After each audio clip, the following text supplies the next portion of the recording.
اعوذ باللہ من الشیطان الرجیم بسم اللہ الرحمن الرحیم۔ سورہ یونس کی آیتیں پڑھ رہا ہوں، آیت نمبر 62 سے لے کر آیت نمبر 65 تک۔ الا ان اولیاء اللہ لا خوف علیہم ولا هم يحزنون۔ سن لو، اللہ کے دوستوں کے لیے نہ کوئی خوف ہوگا اور نہ وہ غمگین ہوں گے۔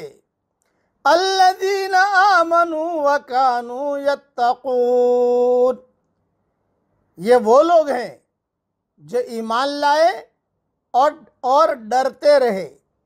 لہم البشریٰ فی الحیات الدنیا وفی الآخرہ، ان کے لیے خوشخبری ہے دنیا کی زندگی میں اور آخرت میں بھی۔ لا تبدیل لکلمات اللہ، اللہ کی باتوں میں کوئی تبدیلی نہیں۔ ذالک هو الفوز العظیم، یہی بڑی کامیابی ہے۔ ولا يحزنک قولہم، اور آپ کو ان کی بات غم میں نہ ڈالے۔ ان العزت للہ جمیعا، بے شک سارا زور اللہ ہی کے لیے ہے۔ هو السمیع العلیم، وہ سننے والا اور جاننے والا ہے۔ تشریح سن لیجئے اس کے مختصر۔ اللہ جل جلالہ عما نوالہ نیک لوگوں کا تذکرہ کر رہے ہیں، فرما برداروں کا ذکر فرما رہے ہیں، اور وہ ہے اولیاء اللہ۔ اولیاء ولی کی جمع ہے، جس کے معنی لغت میں قریب کے ہیں۔ اس اعتبار سے اولیاء اللہ کے معنی ہوں گے وہ سچے اور مخلص مؤمن جنہوں نے اللہ کی اطاعت اور معاصی سے اجتناب کر کے اللہ کا قرب حاصل کر لیا۔ اسی لیے اگلی آیت میں اللہ تعالیٰ نے خود نے ان کی تعریف کے الفاظ میں یہ جملے کہے، الذین آمنوا وکانوا یتقون۔ یہ ان کی تعریف کی اللہ نے کہ جو ایمان لائے اور جنہوں نے تقوی اختیار کیا۔ ایمان اور تقوی ہی اللہ کے قرب کی بنیاد اور اہم ترین ذریعہ ہے۔ اس لحاظ سے ہر متقی مؤمن اللہ کا ولی ہے۔ لوگ ولایت کے لیے اظہار کرامت کو ضروری سمجھتے ہیں اور پھر وہ اپنے بنائے ہوئے ولیوں کے لیے جھوٹی سچی کرامتیں مشہور کرتے ہیں۔ یہ خیال بالکل غلط ہے۔ کرامت کا ولایت سے چولی دامن کا ساتھ ہے، نہ اس کے لیے شرط۔ یہ الگ چیز ہے کہ اگر کسی سے کرامت ظاہر ہو جائے تو اللہ کی مشیت ہے، اس میں اس بزرگ کی مشیت شامل نہیں ہے۔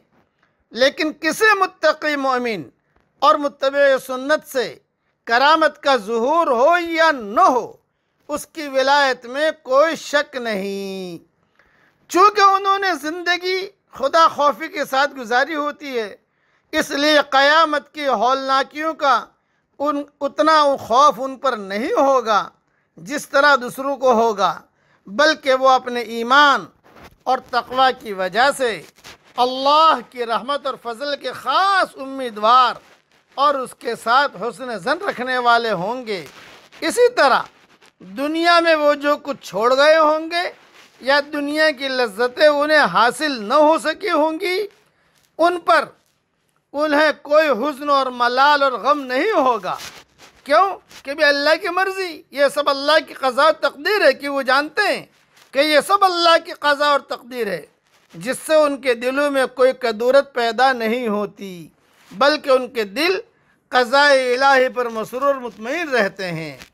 پھر ایک جملہ کہا اللہ نے، لہم البشریٰ فی الحیات الدنیا وفی الآخرہ، ان کے لیے دنیاوی زندگی میں بھی اور آخرت میں بھی خوشخبری ہے۔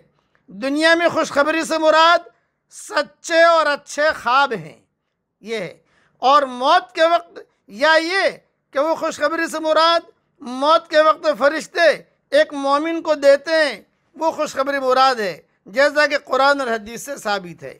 یہ مختصر تفصیل میں نے کی ہے، باقی اس پر لہم البشریٰ فی الحیات الدنیا و فی الآخرہ پر کئی وظیفے بھی لوگوں نے بتائے ہیں، وہ ریاض تفسیر میں دیکھ لینا۔ بس آخر میں ایک نصیحت، اللہ کے سچے داعیوں کا گروہ خدا کے دوستوں کا گروہ ہے۔